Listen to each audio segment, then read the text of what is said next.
Môre, hoop het gaan goed met die vanmôre. Weet, ons ken die gesegde van, ons ken die sêding, weet, die Here het ons lief. En ons weet dit, die Here het ons ontsaglik lief. En ons hoor dit elke dag, ons hoor dit op 'n gereelde basis, die Here het ons lief. Maar, kom ons swaai dit om vir 'n oomblik. Kom ons swaai dit vir die oomblik om. Het ons die Here lief?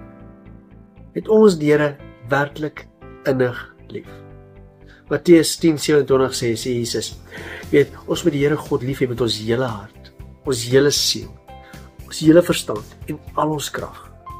En ons naaste lief hê soos onsself. Dan sê ook, ek gee vir julle vandag 'n nuwe verbond. En dit is die nuwe verbond. Weet, ons moet die Here ons God lief hê met ons hele hart, ons hele siel, al ons krag en ons hele verstand. En ons naaste lief hê soos onsself.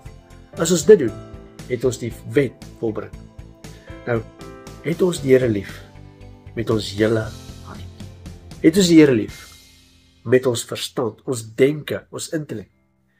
Het ons die Here lief met ons hele siel?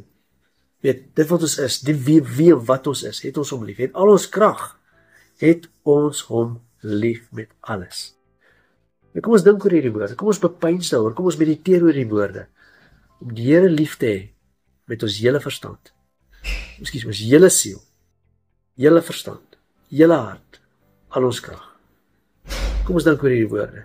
Here, waar skiet ek tekort? Waar kan ek nog wys ons U liefhet? Amen. Kom ons bid saam. Here, ons dank U dat U vir ons lief is. U is lief vir ons. Maar vanmôre wil ons sê, Here, ons het U lief.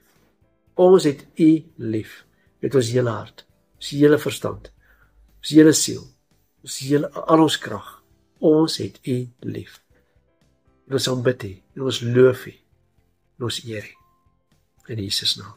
Amen.